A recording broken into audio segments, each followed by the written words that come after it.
აი მოდის ნანუკა. ნანუკა. მოვიდა. ნანუ როგორ ახარ? ესე იგი პირველი რესპონდენტი ხარ. ვიცი და ჩემთვის ისეთი პატივია, ნახოთ ერთი რა ფეხი მაქვს. საიდან მოდიხარ პროკურატურიდან, სასამართლოდან, აქციიდან და ისევ უკან უნდა წავიდე აქციაზე ბავშვებთან. სეუ სტუდენტები ხომ რუსთაველს გათენებენ, აღამებენ და ძალიან მნიშვნელოვანია მათთან ახლა ხშირად ყოფნა და იქ ახარ ხოლმე. ძალიან ხშირად. დილით ყავები მიმაქ. მერე შუა დღით მერე საღამოწრო ხომ, ნუ მარტოები არიან რა. ანუ ღამე ბევრნი არიან. ხო იცით ახლა ეგ თაობა ბავშვები ღამე გათენება არ უჭირთ და მერე დღე და მე აღარ ვარ მაგას აქ ხამე რო ათელებდა. მინდა და მე დილით მივდივარ ვისნაირად სტაფილოს წვენს სვავს და იძინებს. კი, მე და ბიზნეს ეს გვაქვს საერთო მხოლოდ დღის წესრიგი. ხო და როგორ ახლა შორის მისი ხეების ნაწილშიც მესმის და ხეების ელაპარაკება. ხეების მოთხრაც დაიწყო. არა, მოთხრა არა, მაგრამ აი ხეების ენერგიის აი ეს მესმის. მესმის. ქვებით და ხეებით რო იტანება რას ნიშნავს? ნანუკა. ხეები, ძილი, სტაფილოს წვენი, ქველმოქმედება. ქვებით, ეს ქვების ეს გატაცება. ყველაფერი და რა დაგრჩა. ქვების გატ მილიარდები. მილიარდები დაგრჩა. თავარი არ მაქვს. ვერსვავს ხალხს. თავარი არ მაქვს, თავარი არ მაქვს, ეს არის რომ მილიარდები არ არის. და ბოროტება. არა, კაცო, ეს არც გვინდა. ჩვენი ხახო კარგ მაგალითებს თვლით. ხო. მოკლედ ვიწყებთ ამ YouTube-ს და ნახოთ რა გამოვა ხო, იმიტომ რომ კეთილი იყოს თქვენი შესვლა ძალიან ისეთ მომავლის სივრცეში. დაახლოებით უკვე 1 წელიწად ნახევარია მინდა ტელევიზიიდან გასვლა და მინდა რომ YouTube-ზე წავიდე. სულ მინდა რომ წავიდე ტელევიზიიდან, ვფიქრობ რომ ტელევიზიაში მე ჩემი რესურსი ამოვწურე, მაგრამ აი წარმოიდგინეთ ჩემ გადაცემას აქვს რესურსი რომ წელიწადში 12 ადამიანი გადაარჩინოს. ანუ 12 ადამიანის სიცოცხლე მე ვამბობ როცა მასშტაბური თანხა გვინდა 200.000 ამას ხო გადაცემის გარეშე ვერ იზამ ფიზიკურად რა. რა ვიცი 400.000 კი შევაგროვე Facebook-ით აგერ გურიისთვის. და ეს შენი თავი აქ იპოვე, ხო? აი დაიწყე ჟურნალისტიკიდან, მე მგონი ყველგან იმუშავე, ალიონიდან დაწყებული ნიუსი, ток-შოუ ყველაფერი ცადე, მაგრამ ეს ახალი ნიშა არის ბრძოლის და ფრონტის ხაზზე, რომ შენი პოზიცია გქონდეს და თან მეორე მხრივ აფხელა ქველმოქმედება და აი რომელი ნანუკაა ახლა რა ეტაპზე ხარ და შენთვის ყველაზე უფრო კომფორტულად რომ რა როლში ხარ. 2017 წელს მივფრინავდი იტალიაში. და ფრჩხილების გასაკეთებლად წავედი სალონში და მეწყო განგაში ორგანიზმში რა ის სიგიჟე განგაში რაღაცა ისეთი შიში ორგანიზმის ტემპერატურა ცხელდებოდა და ხელები მეყინებოდა სხეულიც ხელი მქონდა და ოღონდ რო გეკითხარ ისი მეშინო და არ ვიცოდი ოღონდ ეს იყო სიგიჟე შიში მე ხლა უმშიც ყოფილ ვარ და ცხოვრებაში ძალიან ისეთი გამოწვევები მქონია მაგრამ შიში შეგრძნება ეგეთი არაბუნებრივი არ მქონია და მეგონა რომ გიშდებოდი რა მე იმ წამს მეგონა რომ მეთქი всё გავგიშდი და ყვდები თქო რა ანუ წარმოუდგენელი რამე მჭირდება ტემპერატურის წნევის გასინჯვა დაიწყო რაღაცა უმართავი ფიქრები ქაოსი ამ დროს ამბობ რამეს როგორც ახარ ვამბობ ხსნი მაგრამ ნახე ვეუბნები რომ გული მიჩქარდება აი გული მიჩქარდება მაგრამ გულის აჩქარება და ღებინების შეგრძნება და ტემპერატურის რღვევა კი არ იყო იმდენად ჩემთვის ის ფიქრები რაც მომდიოდა თავში რასაც ვერ ვამხელდი რა იმიტომ რომ მეგონა რომ ის ფიქრები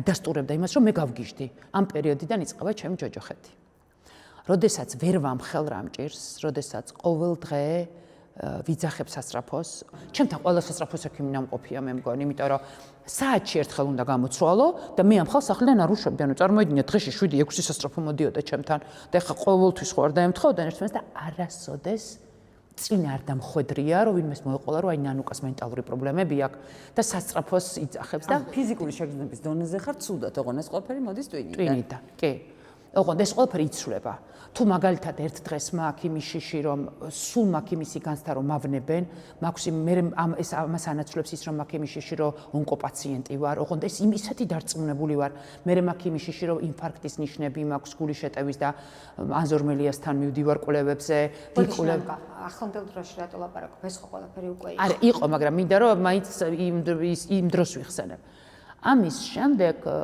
სასწრაფოს ვიკვიატებ გადავდივარ საცხოვრებლად თბილისის ზღვაზე იმიტომ რომ მაღლის მეშინია ანუ მეწყება ფიქრობ მე რომ ახლა აქედან გადავხტე ანუ იმას კი არ ვფიქრობ რომ გადავხტები არამედ მეშინია იმისი რომ არ ვიფიქრო რომ გადავხტები ანუ ეს შიში მოდი გადავდივარ თბილისის ზღვაზე იმიტომ რომ თბილისის ზღვაზე მიწა დაბალია და ეს რა ქვია და ეხლა გამოსცენ დედა ჩემი რომელმაც რომ მიყურა ერთხელ ამას რომ უყურა ამ ჯოჯოხეთს რასაც გავდიოდი რა და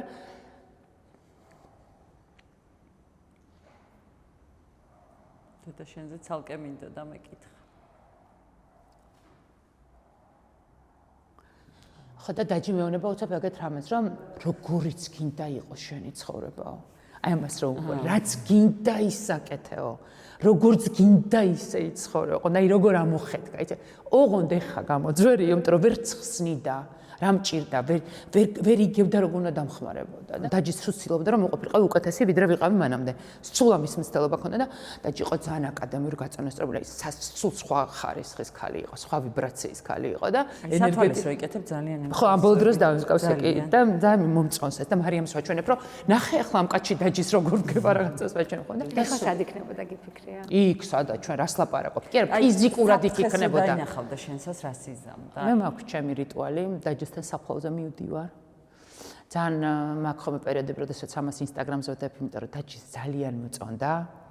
როდესაც მე მას საჯაროდ ვხსნიდი სიყვარულს და როდესაც ვამბობდი საჯაროდ თქვენ არ იცით მე რა დედა მყავს. მე ვიყავ პირველი ადამიანი, რომელმაც ამ თემებზე საჯაროდ დაიწყო და მე ამით ვიამაყებ, ანუ რომ მეტყვი დაახლოებით იცი როგორ ვამოყოფ ამით, აი როგორც ომის კადრებით. აი ზუსტად ამ რანგში მაქვს, რა, იმიტომ რომ ვისაც ეს გაუვლია ზუსტად იცის რა არის ამ დროს მაშველი რგოლი და მე ვიცი რომ ასობით ადამიანის მაშველი რგოლი ვიყავი მაშინ და აი მაგალითად მოუწევია მე რამიკასგან გავიგე რომ არსებობს ასეთი პანიკური შეტევა მაგიტო გავაკეთე იცით გავაკეთე ეგა ნანუკასგან გავიგე იმიტომ გავაკეთე რა მე ვფიქრობდი რომ მე თუ ნანუკას მეგონა რომ გიждდებოდი და ჩემი საშველი არ იყო რომ მე მოვუყდებოდი რომ მაგ გავგიждდებოდი ანუ ესე იგი, რამდენი ადამიანს ანუ სხვები წარმოგიდგენია, რა თქმა უნდა, მithodme ინფორმაციაზე, ფსიქიატრებზე ხელი მიმიწვდებოდა, რა ფსიქიატრი რო გეხსენებინა, რომ ფსიქიატრი გჭირდება, შეიძლება მომკვდარი იყავ, იმიტომ რომ მაშინ ჯეროდა, რომ ეს იყო ურთულესი ამბავი, რაც მჭირდა, თორე დღეს ფსიქიატრთან რო დავდივარ და ჩემ ფსიქიატრის ნომერს ისე ვიძლევი,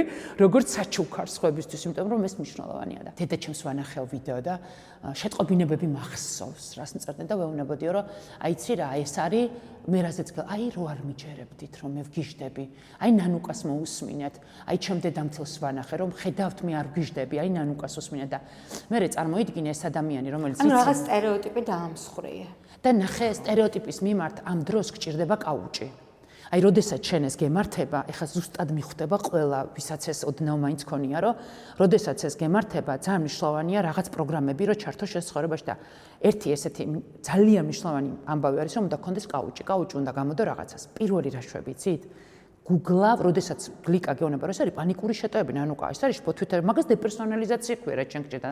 სახელები რო დაარქვა ამას, იწყებ დაგუგლას, ვის ჭირს ეს ცნობილს. და როგორ დაძლია ეს, ანუ პირველი რასაც აკეთებ, ცნობილ ადამიანებს Google-ა გინდა, გჭირდება, ამან როგორ დაძლია, როგორ გაიარა. და წარმოიდგინე, რომ მე ვიყავი, ანუ მაგალითი ჩემი მაყურებლისთვის, რომ თუ ეს ნანუკამ დაძლია და ეხლა ხომ იყურებენ, რომ დაძლეული მაქვს ეს ამბავი, ესე იგი მეც ამას გავივლი, იმიტომ რომ ნანუკამ გაიარა და მეც გავივლი ამას, ანუ ძალიან კარგი კაუჭი ხარ სხვისთვის. ანუ ცუდად რო გახდება და მე მათ ვეუბნები, რომ მე ცუდად ხდები, მე დარბევა რო იწყებოდა, სრულ პანიკურ შეტევებით ვიმართებოდი. ახლა ყველა დარბევის დროს პანიკური შეტევით ვიმართებოდი, მაგრამ მაგ დროს რაღაცა არ ვიცი რა ცხოველი იღვიძებს შენში, რომ ამბობ, რომ ეხა გააჩნია რა აჭარბებს რა იმ მიზანი ხო შიში და აქ ისეთი დიდი მიზანი აღმომაჩნდა. არა. ანუ აქ მქონდა მძლავრი პანიკური შეტევა, თერმორეგულაციის დარღვევა.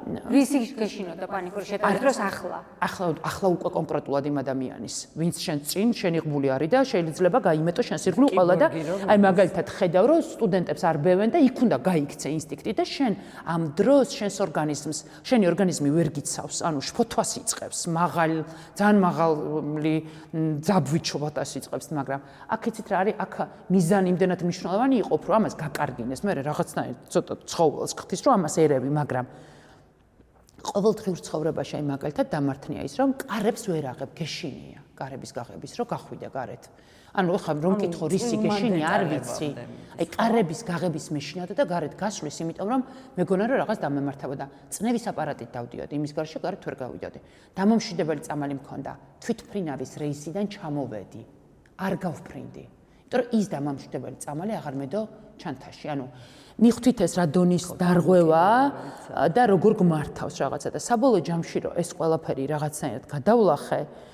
ეს ადამიანები, ვინც მე დღეს მიყურებენ, ფიქრობენ, რომ ისინი კი დარწმუნებულები არიან და ესეც მოხდება, რომ ისინიც გადალახავენ და შემდეგ, როდესაც მე ხო ხელმისაწვდომი ტიპი ვარ, ძალიან დამთაგავ და გიპასუხებ. მე ჩემ ცხოვრებას ტენი და მათთან ურთიერთობა. ანუ რო ვხედავდი რომ შენ მათ ეხმარებოდი ისინი შენ. ძალიან, რატო დავიწყე ხამ ყველაფერს მოყოლა რა, ფონდიდან საწავედი. ეს ყველაფერი მიდის ფონდამდე. კი, მიდის ფონდამდე. ადამიანების გადარჩენა. კი, ნახეთ ახლა რატომ მიდის ეს. მე მომწონს კურნალობა რაღაცა სავსე მთვარით და სხვა რაღაცებთან. ხეებზე ჩახუტები. ხეებზე, ანუ ამ ყველაფერს მჯერა. არა, ოღონდ მართლა მჯერა ამ ყველაფრის იმით. ალბათ უფროც უნდა გაუგო ის როდის რასაკეთებს. არა, ძალიან ვთქვათ ახლა ბიზნესზე გაგებას, ნუ მომთხოვთ. დავუბრუნდეთ ძალიან სასიამოვნო თემას. როდესაც ეს დიაგნოზი დამისვეს, მითხრეს, რომ ინდოეთში აიურვედას პანსიონები არსებობს, სადაც ადამიანებს კურნავენ ამ რაღაცა ტრიტმენტებით. მე ალტერნატიული მედიცინის ისიც მე მჯერა. მე მჯერა გერითი თერაპიის, მე მჯერა ეზოთერიკის, მე მჯერა იმას, რომ ქვას თავისი ენერგია აქვს, მე მჯერა ხეების, მე მჯერა იმის, რომ აიურვედას პანსიონში აუცილებლად დილის 6 საათზე მოწყვეტილი ბალახი არის მნიშვნელოვანი რაღაცა, იმიტომ რომ სხვა სიცოცხლის ძალა და ენერგია აქვს. მოკლედ, მე მჯერა მზის სამოსვლის ენერგიის, მზის ჩასვლის, სავსე მთვარისაც, არა, ასტროლოგიის არა. მაგრამ სამსე მთვარის ენერგიისა და ამ ყველაფრის მჯერო გავლენას აქვს ჩვენზე. არ მჯერა, რო ჯერა. და მე მჯერა ამ ყველაფრის ჯერა და მე ეს ყველაფერი მომწონს და მე ეს ყველაფერი ძალიან დამეხმარა და შესაბამისად ნახეთ როგორ არის კითხავებისიც გჯერა. სხვა გააჩნია ტარო არის ის რისიც მჯერა. არ არის მთლად კარტი სხვა რამეა, ტარო სხვა რაღაცა, ტაროს ყველა არაფერი საშიში არ არის ტარო, მაგრამ ტაროსაც თავის წაკითხვა უნდა და ტაროს ცოდნა უნდა და სხვა რაღაცა თორე. გადარჩება ეს ქვეყანა. აუცილებლად გადარჩება. აური აზრი არ არსებობს და შესაბამისად რომ შეიძლება რა. აუცილებლად. სხვათა შორის ტაროც იგივეს ამბობს, რომ აუცილებლად ხო რა. და შესაბამისად ინდოეთში რომ წავედი, ჯერ ინდოეთში სანამ დაფრინდები, მანამდე ხედავ ამ გეტოს აეროპორტის ზემოთ და რო კითხულობ ეს რა გეუბნებიან რომ ეს არის მართლა უბედურება, თუმცა მე ვნახე ოცნების ქალაქი და ზუსტად იგივეა რაც ოცნების ქალაქი. ანუ იქ ხალხს ვეუბნებოდი კიდევაც რომ ხალხთან მე ეს ინდოეთში მაქვს ნანახი და ახლა ვნახე აქ. შემდეგ იქ რომ მიდიხარ, ვიდრე აიურვედას პანსიონამდე მიდიხარ, უყურებ ამ ბავშვებს ვიზუალურად ძალიან რთულად აღსაქმელს, ანუ სამყარო რაღაცას გატარებს, აი რაღაც გზას გატარებს და მიყავხარ და გეუბნება რომ აი შენ ნახე არსებობს აი ეს ცხოვრებაც, აი ეს და აი ასე მძიმე ყოფაში მყოფი ადამიანები და აი შენ გაქვს იმის შესაძლებლობა რომ აი აქ მიხვიდე და მკურნალობა გაიარო და ეგ ვალდებულება გაქვს, ანუ შენ გეძინა თუ არ გეძინა მზის სამოსვლასთან ერთად უნდა გაიღვიძო, ანუ ყველას ერთად გვაღვიძებე რომ შენ იღვიძებ მაშინ რომ უნდა უყურო ამ მზის სამოსვლას. ან რაღაც ბანაკივით არის, შენთან ერთად ცხოვრობიც არის. კი და ყველა დადის ხალათით. ყველა დადის მწვანე ხალათით. ეგ არის წარმოუდგენელი, იმიტომ რომ მე ვიძინებ ზერო ამოდის გონი მაშინ. მოიცადე, მაგრამ ნათიას მოუყევი რა უცნება გაქვს. არა, უცნებადაც მოუყევი, მაგრამ ფონდის ამბავი უნდა დავასრულო. ხო, ფონდისა. და შესაბამისად მე იქ არიან ადამიანები, რომლებიც ასტროლოგები კი არ არიან, ანუ შენ ცხოვრებაში ეს მოხდება მთვარეშედის კი არ არიან. მაგრამ შენ ანუ მაგალითად მე მჯერა ზოგადად რეინკარნაციის ახლა ამ თემაშიც არ შემოვალ. მე მჯერა მისიების ადამიანის მისიებისაც მჯერა. და შესაბამისად მაგაში შეიძლება დაგეთანხმოთ. კი, მჯერა და მისიის პოვნა არის ძალიან მნიშვნელოვანი. და მაშინ, როდესაც მოკლედ მე არ შევალ ახლა ამ პირადულ თემებში, მაგრამ როდესაც ამ ჩვენს ინდოელთან ვიყავით მარიამ სახსოსმისის სახელი, გეუბნება ამ შენი წინა ცხოვრებების გამოცდილებას, ანუ რა მეხსიერება აქვს შენს ორგანიზმს შემორჩენილი. და რა არის, რაც უნდა გადაამუშაო, რა არის, რაზეც უნდა იმუშაო, რომ გასწორდეს სამყაროსთან რა. და შენ თუ მაგალითად დაეხმარები ადამიანებს ამ კუთხით, იცოდე რომ ეს შენი მისია. სამი ცხოვრება გაიარე, რომ გისმენენ ხო? მე ხა ტყუილს ვიტყვი რომ ვთქვა რომ როდეს მე ეს გამახსენდა ცხოვრების ოლოთ, მაგრამ ნახეთ 2018 წელს ვამთავრებ ინდოეთს, 2020 წელს შემთხვევით ვიწყებ მარათონს, შემთხვევით როგორ მოხდა? მამა მოიკლა თავი, იმიტომ რომ შულს ვერ გადაუნერგა თირკმელი. და ნოდარი დამირეკა მთავარზე ვართ, მაშინ ჩვენ კიდევ არ სტუდიები გვაქვს, არ ცხოვრება გვაქვს, არ წყარი გვაქვს, არ სახლი გვაქვს და არაფერი, ფარეხებში ვართ. და წარმოიდგინეთ, ისა რა ქვია, ნოდარი მირეკავს და მონება რომ ეს სიუჟეტი ნახე, მოდი რამე გავაკეთოთ. იმიტომ რომ ისა რა ქვია, ესე მამამ თავი მოკლედ წერილი დაწერა, რომ მე იმიტომ გავაკეთე ეს, რომ ბავშვი ვერ დავეხმარო. მოკლედ გავაკეთეთ ქველმოქმედება. ეს იყო ჩვენი პირველი გოგო, პირველი ბენეფიციარი. და მაშინ კი არ ვიცოდით რა უნდა გავაკეთებინა და ჩვენი თანამშრომლებს ანის გულვას ის მიუთითეთ ანგარიშის ნომერი, ის არ ვიცოდეთ ფული სანამ ჩაერიცხა ხალხს. და ვფიქრობდით რომ 30000 ლარს ხომ აი ჩავრიცხავთ თქო, თუ არ ჩავრიცხავთ თქო, ბიზნესმენებს ვანახოთ თქო და ჩავარიფთხოვოთ თქო რა, აი რაღაც თან მაშინ არ იყო ესე რაღაცა რადიკალურად დაშინებული ბიზნესი, ჯერ კიდე არის 2020 წელია რა. და 30000 ლარი იყო სასიცოცხლოდ მნიშვნელოვანი და 120000 ლარზე მეტი შეგროვდა გადაცემაში 3 ადამიანი ვიჯექით ავტოპარკში ხახნო და ვლაპარაკობდით. იმიტომ რომ მანამდე ხო რაღაცას მარათონების გამოცდილება იყო, კონცერტები, ვარსკვლავების ჩამოყვანა, რაღაცა ფილარმონები და ჩვენ 3 ადამიანი ავტოპარკში ვიჯექით და შოქში ვერ მივხვდით რა გამოგვივიდა. ანუ რა გავაკეთეთ ვერ მივხვდით, იმიტომ რომ პირველი სასწაული მართლა და მეორეც მალე გავაკეთეთ მე და სასწაული იცით რა იყო, რომ ამ ხალხს რო ვეუბნებოდით, რომ ეხა გვინდა 35000, რიგით გროვდებოდა 35000. რო ვეუბნებოდით, რომ გვინდა 250000, გროვდებოდა 250000. ანუ აი არ არსებულია, რომ ძალა დაინახე. აი არ არსებულია, რომ რაღაცა არ ჩათვალო, რომ ეს არ არის ჩვეულებრივი, რაც ხდება ეხლა რა. ეს არ არის ადეკვატური და მე ეს ქველმოქმედება ხო სხვებსაც უცდიათ ხო თითქოს რა, მაგრამ ნანუკა, საიდან წამოვიდა ეს ნდობა ამაზე თუ გიფიქრია აი მაგასო მოკლედ ეს არ არის ჩემზე დამოკიდებული. აი მან თუ ფიქრობ რომ არის ჩემი მისია რა. იმიტომ რომ მართლა ვამბობ რომ ჩემი მისია არის რომ მე ამ ხალხს ფული შევუგროვო. ხო მოკლედ. იმიტომ რომ არ მჯერა ადეკვატური ის რაღაცა ქვები და ბალახები დაგეხმარა და შენ არ ფშვეშ. მე დამეხმარა ჩემი ცხოვრების სწორი გააზრება. და მე დამეხმარა რაღაცების სწორი გადატვირთვა და მე დამეხმარა ის რომ მე მართლა მჯერა რომ რაღაცა სწორად გამოვისყიდე. ანუ რაღაცა შავი ხრელი, ოდესღაც რომელიღაცა შავი ხრელი სწორად გამოვისყიდე და ანუ შენ არ მჯერა რომ ეს მე შემიძლია ემოციური გამოცხადებით ვაგროვებ ამას და ვიღაცას ემოცია არ აქვს, მომისმენია ეს მოსაზრებას, რომ ისეთი გულწრფელი ემოცია გაქვს. ანუ სიგიჟეა ხახნო რა გულწრფელი ემოცია. ამ ქვეყანაში სადაც ადამიანებს უჭირთ არ არსებობს. ადამიანებს სადაც არსებობს მინიმუმი არ აქვს. ზებუნებრივი ძალები გეხმარება რომ შეაგროვო. აბსოლუტურად მჯერა. მე მჯერა რომ ადამიანებს ხდება ამაში ზებუნებრივი ძალები. ამაში არის ღმერთი. ამაში არის ჩემი სწორად გამოსყიდული რაღაც, რაც არის ის, ეს არ არის მხოლოდ ის, რომ მე ვაკეთებ ამას. ანუ მაგალითად მე რო შემიძლია ანგარიშის ნომერი დავდო და დავწერო, რომ თქვენ აქ უნდა ჩარიცხოთ 35000 ლარი და 4 საათში 35000 ლარი ირიცხება, მე მაგიური ხმა და ძალა არ მაქვს ხახნო. ეს არის ის, რომ მე უბრალოდ ვიპოვე ჩემი მისია. გამოცდილებაც ხო დააგროვე. არ არსებობს ხახნო, მხოლოდ დააგროვე გამოცდილება. ერთი ის რომ მაგალითად ნახეთ როგორ რაღაცა დაძახილზე შეკრიბე და მე გააკეთე. ანუ მე შეიძლება მაქვს ის რომ ეხლა მე გეტყვით რა, მე შეიძლება მე მაქვს ის რომ მე ვიცი რა პატიოსანი ვარ ამ ფონდში, მე ვიცი ეს. მაგრამ აი მაგალითად გაშავებასაც ხო მაგითი საიდან იყიდა ნანუკამ 15000-იანი კურტკა, აი რა ვიცი, რანუკას ოდის აკლდა კურტკა, ქურტუკი. ან რაღაცა ეს იყო რაც მე ეს იყო ყოველთვის რაც მე მამის მხარდამჭერა ქონდა სულ, მე მამაჩემის ნაყიდ ბინაში ვცხოვრობ დღეს. ვცხოვრობდი მაშინაც, როდესაც გავლენიანი ქმარი მყავდა. ანუ იმ ბინა, ანუ მე ვცხოვრობდი მამაჩემის ნაყიდ ბინაში. მაშინაც მამაჩემის ნაყიდ აგარაკში, აგარაკზე ვისვენებ დღესაც და მაშინაც ანუ ჩემთან არავის არ ანუ მე არ ვარ ის გოგო ვისთანაც მიაქვთ. ანუ მეც ვახვედრებ და ამიტომ მე არასოდეს არ გავზრდილო არ ეგეთი ტიპის გაჭირვებაში ხვდებით, რომ ეხა ეს ვინმეს გაუკვირდა ჩემს ირგვლივ. ანუ თუ არ ჩავთვლით ეხა 90-იანებს ყოველს რო გვიჭირდა, ზურიკო ყოველთვის სახარხა.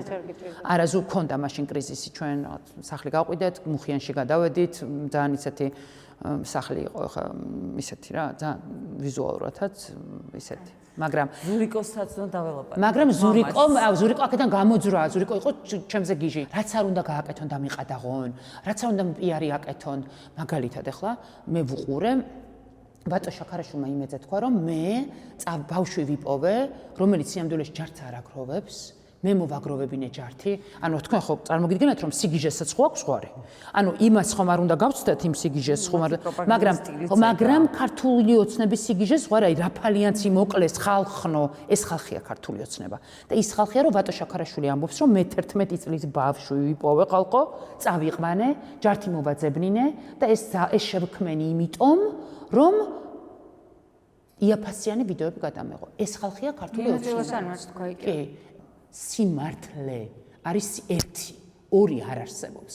ამიტომ რა პროპაგანდაც არ უნდა დამიპირისპირონ, ახლა გოგომ რო ჩაწერა ვანის ჩემს მოწინააღმდეგე შტაბში 2020-ში იყო ჩემი ბენეფიციარის ოჯახის წევრი. დედა, ანუ ბავშვი რო გადავარჩინე, იმის დედა, გადავარჩინეთ, მე რა გადავარჩინე ფონდმა და ხალხმა. იმის ჩემს მოწინა ქართული ოცნების შტაბში იყო მისი დედა. მეორე საკითხი რამდენი ბოდიში შემომითვალა და სამტრედიაში იყო მამა. ანუ ასევე შენს მოწინააღმდეგე. ასევე ჩემი ქართული ოცნების შტაბში.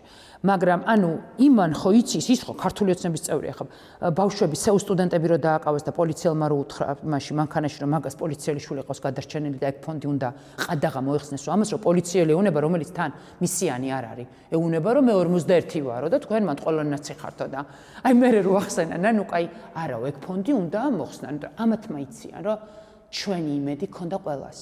ნანუკა მაინც გურია გახდა, ხო? თავარი მიზეზი ამ შეტევების ობიექტი რო გახდა. იცით რა არის? აი რა მოხდა, აი ყველა ჩვენი აზრი გვაქვს რა თქმა უნდა. ეხლა ნახეთ როგორ არის. თავიდან ვფიქრავდი რომ ბაჩიაშვილის ჩარიცხვაზე გაბრაზდა ბიძინა. მე მქონდა კიდევაც ესეთი იდეა შემეთავაზებინა რომ დაიტოვეთ აგოს 10,000 ლარი. ანუ ეგ ჩამომაჭერით რა და დანარჩენი მოხსენით ხატარ თქვა.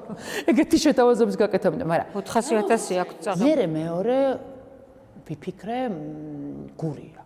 იმიტომ რომ ამდენი ხანი ოპოზიცია ხო ამათ აკრიტიკებდა. რომ აი თქვენ არაფერს გამკეთებლებია, ხო თქვენ სუსტები. აი გურიამ დაანახა, რომ ლარნახევრად მოხალისეებმა 20-30 წლის ბავშვებმა 35 წლის ბავშვებმა სტიქია. ხო, სტიქია.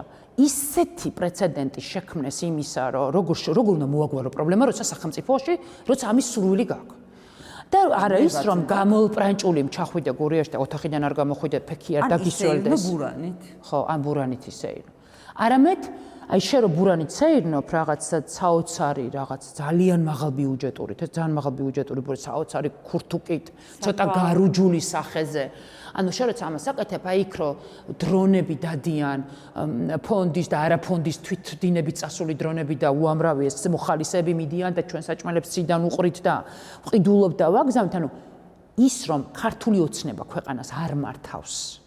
ადამიანებს არ ეხმარება, გასაჭირში მყოფ ადამიანებს არ ეხმარება, ანუ ეს იყო ისეთი ხილული, ერთ ხელის გულზე იდო ეს და მეორე ხელის გულზე იდო ის და შესაბამისად აქ ვიფიქრე რომ ეს ირაკლი ყობახიძის ჭინთვა ხო არ იყო თქო რომ აი მაგალითად ეს რაღაცა ეფექტური წარმოიდგინე ერთი ფონდი ყობახიძე მარტო მაგას მეც მგონია მეც მგონია იმიტომ რომ აი წარმოიდგინეთ მაგალითად პროსპერიტი და Human Rights House-ი აგვარებდა ხალხმა უდიდეს ტურისტს წევდნენ სამსახურიდან გამოშვებული ადამიანების დახმარება ამ შემთხვევაში იყო გილაურის ფონდი მხოლოდ მეორე იყო ჯარიმები ადამიანები ვერ წარმოგიდგენიათ თქვენ რა თანხები გადიოდა ჯარიმების იქ ადამიანებმა იცოდნენ რომ იმედი უნდა ქონოდათ ამ ფონდების მე ჯარიმებს არ ვიხდი მე ადრე ვიხდი ჯარიმ გადავიხადე რამდენიმე ისის დაყადაღებული და ჩვენ ჯარიმები არ გადავიხდი შენ საკუთარი ჯარიმა როგორ გადაიხადე მამაჩიმა გადამიხადა ჩემი ჯარიმა ეხლა ამ სამზე რას აპირებ არ გადავიხდი შესაბ არავითარ შემთხვევაში არ გადავიხდი რაც უნდა დამიყადაღო მე მარტო მე ის ჯარიმა იცით რატო გადავიხადე ფონდის ყადაღის მაშინა და ამათ არ უნდა გადავუხადოთ არაფერი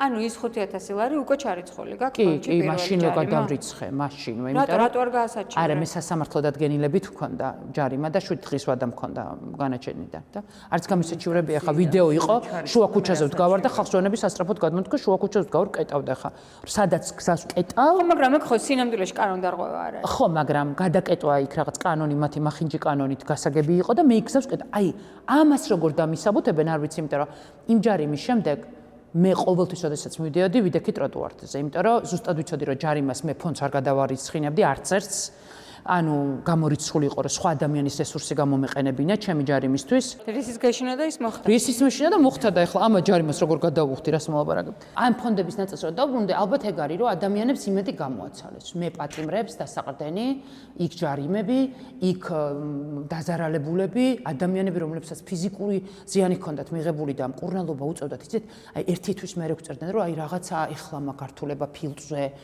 აი მართლა წარმოუდგენელი ზიანი მიაყენეს. გაზით ინტოქსიკაცია ძალიან ბევრს დარჩა, ძალიან კი, სხვადასხვა ხედველობის პრობლემები და ასე შემდეგ და. ეხლა მე თქვენ მითხარით რა, რამდენი 100,000-ობით ადამიანი იდგა ქუჩაში. ეს ბავშვები ხო შემთხვევით შერჩეულები არიან, ხა არ გულისხმობ ზვიადზე, ხა ზვიადი არ არის ხა შემთხვევით შერჩეული, ჩემი სიამაყე. მე უნდა ვთქვა რომ მე ვარ მათ საქმეში. როგორც ერთ-ერთი პატარა ჭანჭიკი, მაგრამ მე ვარ მათ საქმეში, როგორც ხელშემწყობი და დამფინანსებელი. ამით ვიამაყებ მთელი ცხოვრება ამ ღიმილის ბიჭების საქმეში, ოღონდ არც არ ვიცნობ ზვიადის გარდა.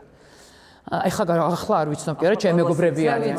ერთი რამე, სანამ შენი ტყვი მე და გასწრებ, იმიტომ რომ დარწმუნებული ვარ შენც გაქვს ეს განცდა, რომ თუ ცოცხალი ვიქენი, მოვა დრო და მე საარჩევნო უბანში შემოვხაზავ ბიულეტენზე ზვიადს, როგორც ჩემს რჩეულ პოლიტიკურ ლიდერს. კი, ზუსტად.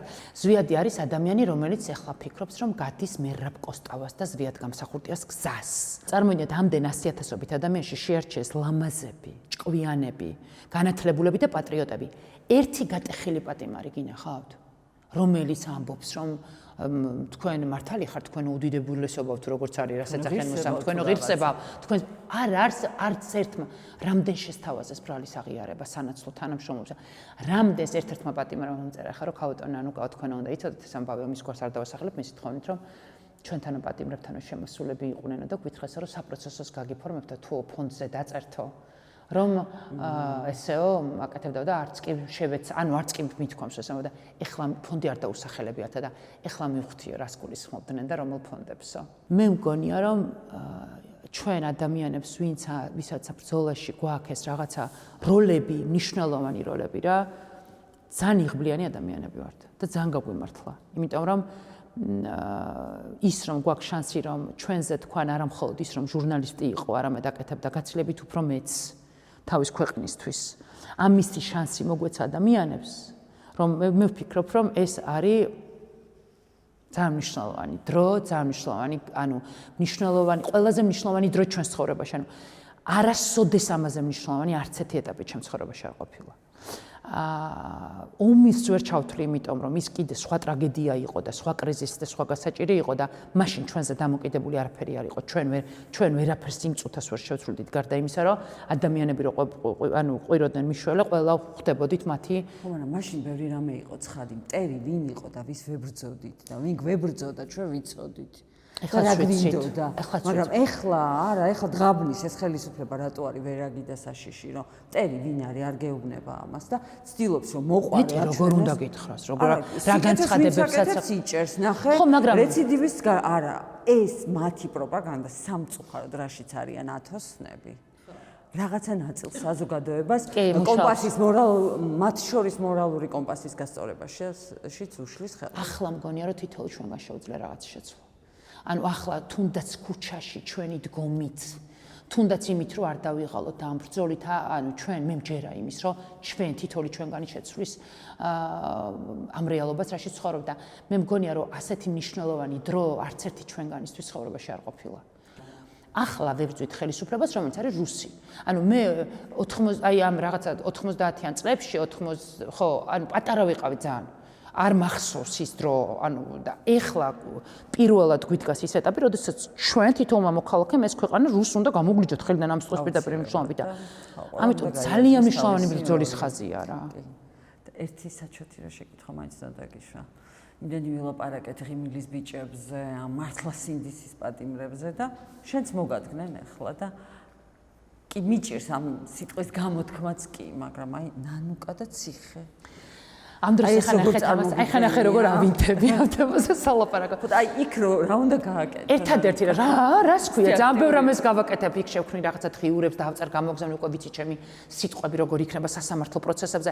სინამდვილეში ეგოისტურად ჩავთვლი, რომ თუ მაგალითად დიდხანს ჯდომა მე არ მომიწევს. არც ამ პატიმრებს აღარ მოვუწევთ, ეხლა დიდხანს ჯდომა, ამის ზუსტად მჯერა და დარწმუნებულა, რომ ბიძინა ივანიშვილი, ეს კარგად დაიმახსოვრეთ, ეს ვიდეო კარგად შეინახეთ. ბიძინა ივანიშვილი დიდხანს ამ ხელისუფლების სათავეში ვერ იქნება. მაგრამ ნახეთ როგორ რაღაცა მე მგონია გულწრფელად რომ გარეთ უფრო ეფექტური ტიპი ვარ, ანუ უფრო მეტი რაღაცის გაკეთება შემიძლია ვიდრე ის რომ თუმცა მგონია რომ ჩემი პატიმრობა ამათ დააზარალებს. ანუ მე არ ვარ ესეთი მიუხედავად იმისა რომ მათ გონიათ რომ ნაციონალებს რომ შემაზილავენ, ამით მე არასოდეს არ დამიმალია რომ ნაციონალური მოძრაობის შემომხაზველი ვარ მიშა სააკაშვილის გამო, არც არასოდეს არ დამიმალია რომ მე მიშას ამომრჩეველი ვარ. იმიტომ კი არა რომ მიშას შეცდომები არ დამინახავს და არ ვიცი, იმდენი ვიცი რომ და ისე შემიფასებია მაშინაც კი როცა მის გვერდით ყოფილ ვარ განსხვავებით იმ დღევანდელი რაღაცა კონფორმისტი მონებისგან, რომლებიც მაშინაც მის გვერდზე იყვნენ და დღეს ქართული ოცნების გვერდზე არიან, მიშაზე მეტი ამ ქვეყნისთვის არც ერთ ქართველ პოლიტიკოს არ გაუკეთებია. შესაბამისად, მე მისი ამ უმრჩეველი მიუხედავად იმისა, რომ მასზე გაბრაზებული ვარ, რაც გააკეთა ამ ვიდეოს როდესმე ხო ნახავს, რაც ნაციონალურ მოძრაობას დამართა. მე მასზე ძალიან გაბრაზებული ვარ, მაგრამ ახლა პატიმარია და მასზეც გაბრაზებას და წყენებს არ მოყვები მოვა ამის დროც. და შესაბამისად, მე არასოდეს ეს არ დამიმალავს, რომ მე ვარ მიხეილ სააკაშვილის მეგობარი და მე მისი თავ და ყველა უნდა სუა, ვინც ფიქრობს, რომ ამ ციხეში მიშა სააკაშვილი უნდა იჯდეს და როდესაც ვამბობთ, რომ რუსული ციხეა და რუსული ხელისუფლება ყველა სხვა დანარჩენთან მიმართებაში, მიშა სააკაშვილთან ამას ვინც არ იმეორებს, არის სამარცხვინო პოლიტიკოსია თუ უბრალოდ მოქალაქე, ანუ არ შეიძლება ასეთი სუბიექტურობა, მაგრამ ნახეთ როგორი რაღაცა და ქართულ ოცნებას ფიქრობს, რომ ამის გამო, ამ ჩემი პოლიტიკური არჩევანის გამო მე არ ვიქნები ადამიანებისთვის მნიშვნელოვანი, არ იქნება ადამიანებისთვის ჩემი პატიმრობა და უსამართლობის განცდა არ ექნებათ და მე მგონია რომ ძალიან ცდებიან. მე მგონია რომ ძალიანაც დაზარალდებიან. ამიტომ მათთვის უარეს თუ დამიჭერენ, თორე ეს იქნება ჩემს იქიდან კიდე სულ სხვა ნანუკა გამოვალ. რა, ციხე ვის არ გაუულია ციხე, რა უნდა იყოს ციხეში, ძალიან საინტერესო გამოსო. იქ შევალ, ქალები იქნება ჩემს გვერდით, რაც კი ვისწავლე, ტკივილების გადამუშავება, ამ ყველაფერს იქ ჩავრთავ. ჩემს აირუა და შინასწავლებს. იქ გიყოლება შენი აუდიტორია. კი, ზუსტად. ხარ ორი შვილის დედა ხარ, ხარ შვილი. და ეხლა გარედან რაც არ უნდა ეს ჯავშანი გქონდეს, რომ ებრძოლი ქალი ხარ, შენც დედა ხარ, ხო? ხო, მაგრამ ჯავშანი მარიამის რეაქციები ვიცით და საბა როგორ რეაგირებს ამ შენ მისიაზე და როგორ? ბაფრე. ანუ ხახნო ისეთი საყვარელია. საბარი ჩემი სიყვარული. მარიამი ჩემი მეგობარი. მარიამი თანამებრძოლი. არა, მარიამ თანამებრძოლის გარდაშვილია. და რაც არის შენ? და მარიამი არის ჩემი ყველაზე კარგი მხარე. თუ მე ჩემს ცხოვრებაში რაღაც ჩემში გადავამუშავე, თუ რაღაცა სწორად გარდავქმენი, თუ მე დღეს რაღაცებზე ძალიან სწორი შეხედულებები მაქვს, თუ ჩემში დავამარცხე არასწორი რაღაცეები, ეს მარიამი. მგონია რომ ინდოელებზე უფრო მეტად მარიამმა შეცვალა. არა, ინდოელებს ვერავინ ვერ ჩაანაცვლებს და ძალიან გთხოვ ვაკნინებ მათ როლს ჩემს ცხოვრებაში. მაგრამ მარიამი არის, იცით როგორი ადამიანი, მარიამის აზრი არის ყველაზე კომპეტენტური. საბა არის სიყვარული. საბა საერთოდ სხვა ადამიანია. საბა არის ანუ თან განიცდის, იმიტომ რომ ბიჭები ხო იცით როგორ არის? ეხლა შენ ხო არ დაგიჭერენ? როგორები ვართ ახლა საბაზე შვილებს გამოდიან. ხო, შენ ხო არ დაგიჭერენ და შენ მე ვეუბნები რომ ხო, შენ ხო არ დაგიჭერენ? ძალიან. აი მაგალითად შევატყო რომ სახლის კარების ჩაკეტვა დაიწყო და მე ვეუბნები რომ საბა დაიმახსოვრე. შენ ხარ პოლიციელი შვილი. სულ მაგას უხსნი. შენ მამა არის გენერალი ნაუმარი პოლიციელი. შეიძლება პოლიტიკური ოპონენტებისთვის ის არის რაღაცა გაშავების მექანიზმი, მაგრამ პოლიციელებისთვის ის არის პოლიციელი და ამ სახლში არ შემოვარდებიან როგორც კრიმინალთან მეუბნები, იმიტომ რომ მათ აქვთ მართლა ეს რაღაცა კოლეგიალური გაფრთხილება ერთმანეთის მიმართ და ალბათ პირად სივრცეში შემოვდივარ და შენ თვითონ გადაწყვეტე მე წამომყვე თუ არა. ყოფილი ცოლ-ქმარი წინარჩუნებენ ურთიერთობას, თუნდაც შვილის გამოძლების განმავლობაში. ასეთ მძიმე პერიოდს გადიხარ, თუ გქონია რამე მხარდაჭერა, ან რჩევები, ან გვერდით დგომა თუ კი გქონია საბას მამისგან? ყოფილი. არა, მე და საბას მამა 2015 წლიდან აღარ კონტაქტობთ. ჩვენ შეხება არ ქონია ერთმანეთთან 2015 წლიდან აბსოლუტურად ანუ არანაირად. მარიამის მამასთან? კი, ფანტასტიკური ურთიერთობები გვაქვს კოკასთან. მარიამს ყავს ძალიან კარგი მამა, ძალიან. მარიამი ასლი მამამისის. ვიზუალურადაც ძალიან გავს და მარიამს ყავდა ზოგადად საოცარი ბებია ყავს და ბაბუა ყავდა საოცარი ომარ გეგუჩაძე, რომელმაც მის ცხოვრებაში ძალიან მნიშვნელოვანი. ზოგადად მარიამის ცხოვრებაში ბებიები და ბაბუები ასევე მისიებით არიან. შენ როცა შენს რაღაც შავხროლებზე ლაპარაკობ, მაგას გულისხმობ? არა, ვითარ შემთხვევაში ის არის საბას მამა და ვერასოდეს საბას მამა ვერ იქნება შავი ხროლი ჩემს ცხოვრებაში, იმიტომ რომ მე მყავს დღეს ყველაზე სუპერმენი, სუპერძალების მქონე საბა კოდუა და ამიტომ ისი მამა შავი ხროლი ჩემს ცხოვრებაში არასოდეს არ იქნება მიუხედავად ბევრი რამისა. ეხლა რა ხდება შენ ცხოვრებაში? ნახე გავცვალეთ როლები. ეხლა სხვანანუკა. ეხლა ჩემს ცხოვრებაში არის ესეთი რუტინა. რა შვებიან სტუდენტები, რა ბარა ხდება აქციაზე, აბა როგორ მართლა მეტი ჩემს ცხოვრებაში არაფერი ხდება. იმის მიღმა მე მაქვს დამატებითი ძალები, რაც თავს მაგრძნობინებს, ანუ ჩვენ ყველას გვჭირდება სადღაც ადგილი და განსაკუთრებით თუ ბევრს გაცემს სივრცეებში, სადღაც გინდა სივრცე იყოს, სადაც იღებ. და მე ასეთი ადგილები მაქვს საბედნიეროდ, სადაც ვიღებ აქეთ. და სადაც აქეთ მაძლევენ სიყვარულს, სითბოს, პატივისცემას, ზრუნვას. და საბედნიეროდ მე სხვათა შორის არ ვარ ის ადამიანი, ვისაც ბევრი მეგობარი ყავს, რაც უნდა გაგიკვირდეთ. მაგრამ ვინც მყავს ოქროს ფასი აქვს თითოეულ მათგანს, იმიტომ რომ ჩვენ უკვე წლების განმავლობაში გავლილი გზა გვაქვს, შემიძლია ამავე თქვა, რომ მე მყავს ერთადერთი დაკარგული მეგობარი. ჩემი მეგობარი, რომელიც მე დავკარგე, არის ერთადერთი მეგობარი. ახლა მე არ გულისხმობს ბაღში და დაწყებით კლასში თუ ვინმე დავკარგე. მაგრამ აი აზრებულ ასაკში დავკარგე ერთადერთი მეგობარი, რომელიც ნაციონალური მოძრაობის დროს იყო ნაციონალების დასაყრდენი, ქართული ოცნების დროს არის ქართული ოცნების დასაყრდენი და ამიტომ მე არც ერთი წუთი არ ვნანობ მის დაკარგვას, რომ ის არის იქ, სადაც უნდა იყოს და სადაც იმსახურებს და მე ვარ იქ, სადაც მე უნდა ვიმყო. ნანკო სულ ამაზე ვლაპარაკობთ, რომ ეს ფონდი, რომელიც გააკეთა, ეხმარებოდა მარტო რაღაცა პოლიტიკური ნიშნით კი არა, პირიქით ადამიანებს. ადამიანები იყვნენ ყველა მხარეს, ხო? აი, ფარულად მაინც ვინმეს ამ დღეებში გულისხმობ კოცებს.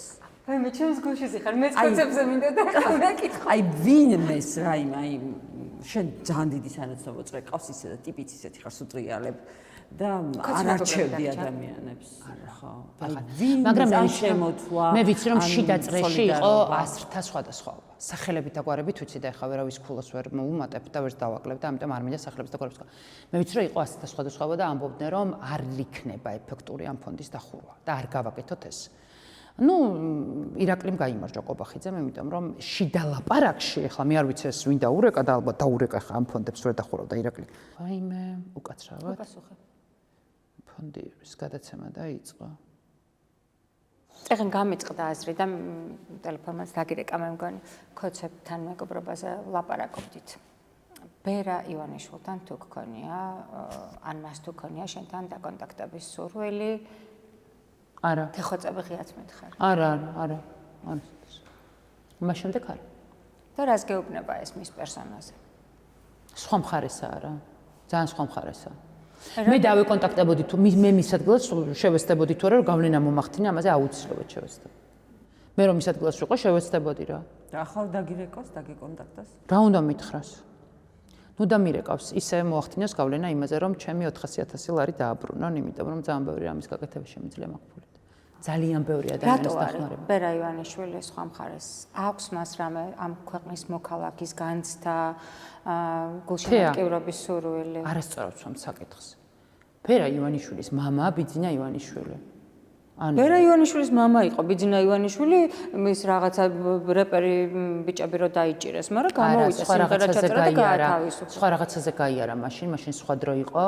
მაშინ ასეთი სუსტი ბიძინას რეპუტაცია არ ყოფილა და მაშინ ასე ახლოს ამ ცვლილებებთან არ ყოფილან რა. ეხლა ძალიან ახლოს არიან.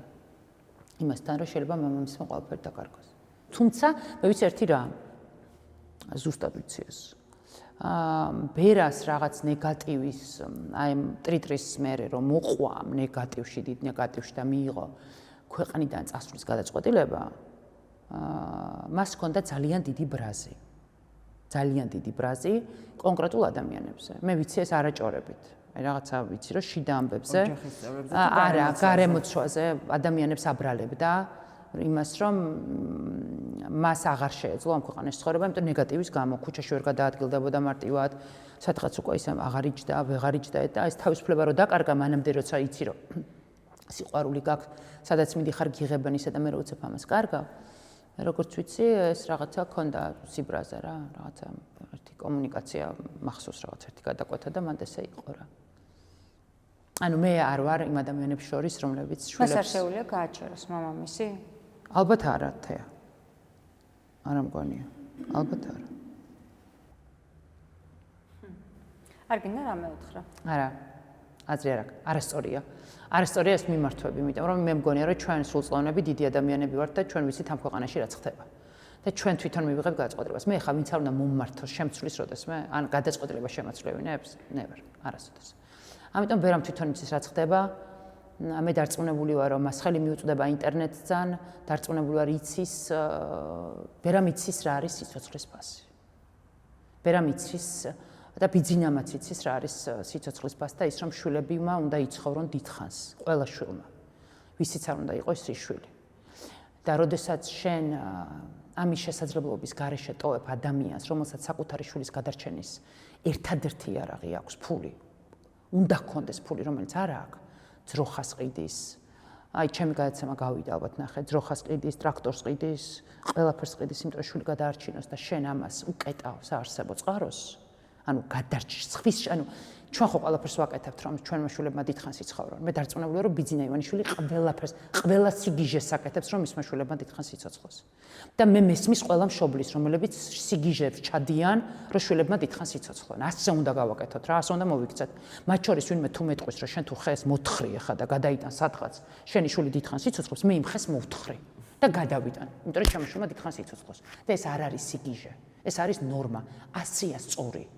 და 100 ეს არის ჩვენი რეფლექსი, მაგრამ მაშინ ყველაფერი უნდა გააკეთო იმისთვის, რომ სხვის მაშულმაც დიდხანს იცოცხლოს და როდესაც შენ ამის წყაროს კეტავ და შენ ზუსტად იცი, იმიტომ რომ მე თქვენ ახლა რაღაცებს გველაპარაკობთ. შენი ხეების მოთხრაც ძალას კარგავს. ზუსტად. და მაშინ სამყარო შენ არ არსებობს ღმერთი, ანუ შენ ვერ მიიღებ იმ ენერგიას, რასაც ითხოვს სამყაროსგან და ღმერთისგან. მე უბრალოდ ვიცი რომ ხა ის ათეისტია და სხვა რაღაცების უფრო ჯერა, მაგრამ რა დაჯერებაც არ უნდა გქონდეს რა. არ იმუშავებს სამყარო შენსკენ. შენ თუ სხვისი შვილებისთვისაც არ თხრი ხეებს და არ გავეზოში, იმიტომ რომ სხვისი შვილების გადარჩნენ და შესაბამისად იცით როგორ რაღაცა მე თქვენ გელაპარაკებით თხრობით და უბრალოდ უნდა მენდოთ და მაყურებელიც უნდა მენდოს.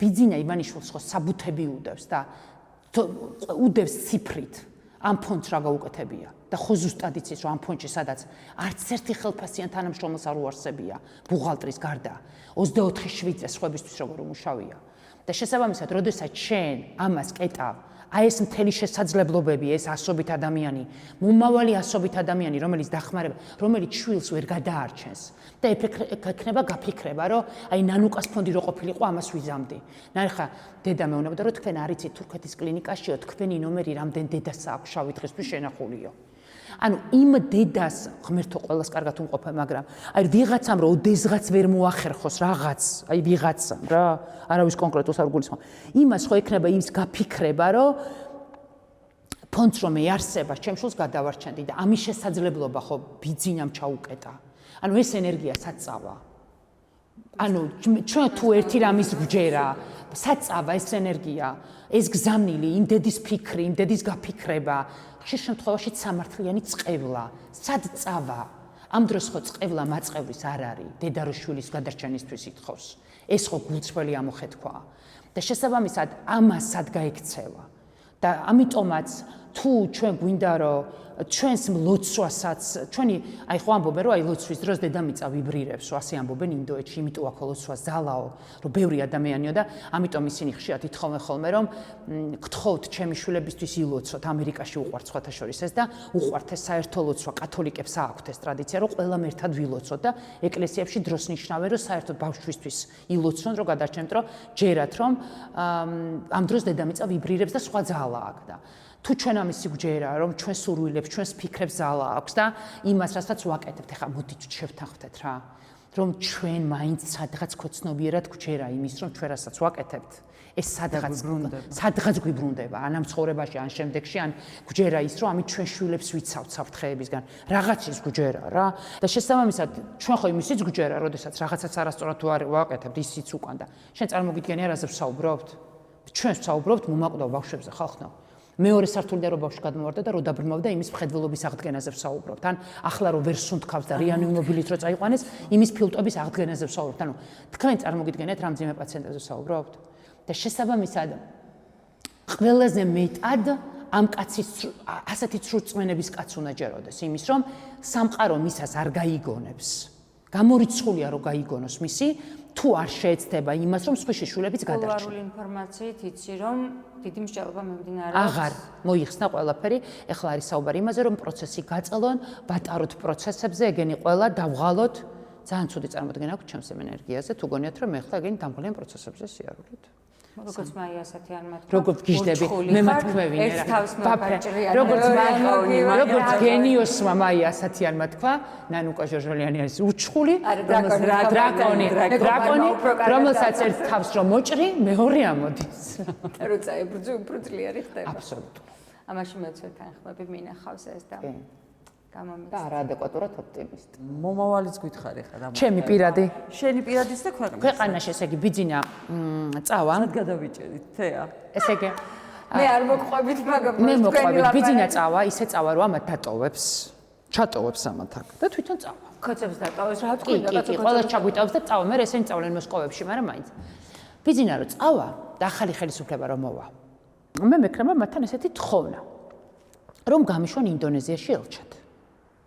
ანუ სად ვხედავ აღმასრულებელ ხელისუფლებაში ერთადერთ ჩემ ანუ მაგ ერთი დაშვებაც მოდი გავაკეთოთ კულტურულად რომ აღმასრულებელ ხელისუფლებაში ვიმუშავებდი ოღონდ აღმასრულებელ ხელისუფლებაში ვიმუშავებდი, თუ გააკეთებდნენ სოცდაუცველების სამინისტროს. პოლიტიკაში წახვა? არა, დაივიწყენ. არასოდეს, არა და არასოდეს. ეხლა კოცებს მაგის იაშენიათ, მაგიტო გამოგხრებიან, როგორ ფიქრობ, რომ ჩვენ პოლიტიკაში წასვლას? არა, მაგრამ მნიშვნელობა არა, პოლიტიკური ლიდერზე უფრო მეტად მნიშვნელოვანი არის სოციალური ლიდერად ყოფნა და რა თქმა უნდა, ამ ნაწილში მე მაქვს რაღაც. უფრო არ გხდიან, მაგრამ ახლა ასეთ. ხო, მაგრამ სოციალური ლიდერი, ხო, ალბათ, რაც საერთოდ არ მინდოდა, მაგრამ მაგშიშები არ ვიცი, შიშები უფრო არ მგონია, მაგრამ თეა ინდონეზიაში მიდივალ ერთ შატას თუ შეიძლება დამასრულებენ. გზიდან უმომაბრუნე. შესაბამისად. ამიტომ ნახე რა ხდება, აი მე რომ შანსი მომცეს ცხოვრებამ და მქონდეს შანსი იმისა, რომ აღმასრულებელ ხელისუფლებაში ვიმუშაო სოცდაუცველების სამინისტროში, მე შევქმნი განყოფილებებს, დეპარტამენტებს, ზუსტად ვიცი ვინ იმუშავებს ჩემთან, რომელი სტუდენტური სეგმენტი, ასევე იმუშავებენ პატიმრის დედები, ვის რას ჩავაბარებ და ასევე ის ადამიანები, რომლებიც გურის იმაში მეხმარებოდნენ მოხალისეთა ჯგუფებში, მართვაში. თუ ეს არ იქნება, მინდა რომ წავიდე ინდონეზიაში ელჩად. წყალტუბოდან წავიყვან ჯგუფებს, ადამიანებს, რომლებიც ისწავლიან იქაურ ტრიტმენტებს. და წყალტუბოს მერე წავალ წყალტუბოში ამ ადამიანებს რო ესე გვასწავლი აიურვედას გამოუცხდა კი აიურვედასში ისწავლიან ისინი როგორ უნდა მართონ ეს პროცესი როგორ უნდა გააკეთონ ეს ცენტრები აი სასტუმროები როგორ ცენტრებად გადაიქცევა მე მოვიზიტავ ინვესტორებს რომ იქ ფული ჩადონ და აიურვედას ცენტრები გავაკეთო და ჩვენ იქნებით წყალტუბოს მაინც არ ეშვება აუცილებლად წყალტუბოს არა რას ლაპარაკობ და ეს წყალტუბო იქნება რეგიონში ერთადერთი ცენტრი თან აიურვედა იქნება, თან ევროპულიც იქნება, იმიტომ ეს მნიშვნელოვანია. სადაც მოხდება ნარკოტიკების რეაბილიტაცია ადამიანების, რომლებიც რეაბილიტაციას გაივლიან იქ, ოღონდ აი ამ მეთოდოლოგიით, ანუ თან იქნება მიქსი, იქნება კლასიკური მედიცინაც და იქნება აიურვედაც. და შესაბამისად იქ იქნება სამედიცინო ცენტრი წყალტუბოში. და ადამიანები იქ ივლიან მენტალური პრობლემების მქონე, რატო იცით, სანატორიუმებს აქვს დახურული სივრცეები. იქ არის პარკები, ძალიან მნიშვნელოვანია, როდესაც ჩვენ მენტალური პრობლემა გაქვს, იმ პარკში არავინ არ შემოდიოდეს, დახურულ ტერიტორიაზე იყო და ღმერთმა ამისთვის მოვლინა წყალტუბო ამ ქვეყანაში, რომ ამისთვის შეიქმნას, იქ უნდა შეიქმნას ეგეთი ცენტრები. შენი მისია. აი ეს ჩემი მისია, სწორად გამოიცანთია. ასევე ბავშვებისთვის უნდა იყოს ცალკე ცენტრები, ოღონდ ეს უნდა იყოს მენტალური პრობლემების მქონე ბავშვებისთვის. სადაც იქნება ყველაფერი შესწავლილი, იქნება თამის მართვის ცენტრი, აქ არის რაღაცა სხეულზე სპეციალური მედიტაციები კეთდება, ამას ცოდნა უნდა. ამიტომ ჩვენ წავიყვანთ ადამიანებს წყალტუბოდან, გადავამზადებთ იქ, ამას ყველაფერს ისწავლიან და შემდეგ წყალტუბოში გავაკეთებთ ამ ცენტრებს, სარეაბილიტაციო ცენტრებს მენტალური პრობლემების მქონე ადამიანებისთვის და მე ვიქნები წყალტუბოს მერი ამ დროს. მე ზუსტად ვიცი გვიშტებში რომელ საკუთარ სახლს ვიყიდი და იმ სახლში ვიცხოვრებ და აი ესე მექნება ეს ჩემი მენტალური პრობლემების მქონე ცენტრები და იქ ივლიან სხვადასხვა ქვეყნის ადამიანები ჩვენთან ივლიან და ჩვენთან განიკურნებიან. წარმატებები ნანუკა და შენ მართლა ვერავინ ვერ მოგერევა მე მგონი. წვეში მინდა გადავხდეთ, იმიტომ რომ მათ შორის ჟურნალისტთა корпуს, აი ახლანდელ ჟურნალისტთა корпуს, ყველას უფასოდ უმყურნალებ. ყველა გიჟები ყველას გჭირდება, ყველა გიჟები დაგჭირდება და ყველას უფასოდ უმყურნალებ და ყველა იმ ადამიანს რომელიც იბრძოდა აი ახლა რუსთაველზე, ყველას უფასოდ უმყურნალებ. თეა, მე მგონი სულად განსხვავებული, მართლა სხვა ნანუკა იყო და როლები გავცვალეთ, არ ვიცი როგორი იყო, როგორი გაბუგვივიდა ჩვენ. რომ ძალიან საინტერესო. არ გენატრება ფრიალა კაბელი. არ მენატრება, ხა მაგის დრო არ არის, რომ მითხრანათიამ რომ YouTube არხს ვაკეთებთო, ისე გამიკვირდა. მაგრამ ნახეთ რა არის, მე ვგიჟდები ადამიანებზე, რომლებიც ადაპტირდებიან დროში. კრიზისი ხო წარმოშობს საშუალებას. და ზუსტად და თან მაგის გარდა ძალიან მნიშვნელოვანია, როდესაც აი ჰოპ და ახალ რეალობას ერგები რა. ახლა ეს არის აქტუალური და ეს უნდა გააკეთო. ძალიან დიდი მადლობა ამ გულშემატკივრობისთვის და აი ამ დღეებში ვფიქრობდით, რომ ვინ უნდა ყოფილიყო პირველი სტუმარი და მე მგონი ამ გარემოებებმაც ნანუკა რო ლაპარაკობს. ზუსტად სწორი გადაწყვეტილება მიგვაღებინა, რომ შენ ხარ ჩვენი პირველი სტუმარი. ძალიან დიდი მადლობა მართლა. ეხლა მე მაინტერესებს რა ფეხი მაქვს. ხო, დარწმუნებული ვარ, თუ ძალიან კარგი ფეხი გექნება და ჩვენი მხრიდან იქნება განაცხადი, როგორი ტიპის ადამიანები არიან ჩვენთვის პრიორიტეტი. და ყველას მოთხოვეთ გულწრფელობა, ვინცაც ამისი რესურსი არ აქვს, მაშინ არ მოიყვანოთ.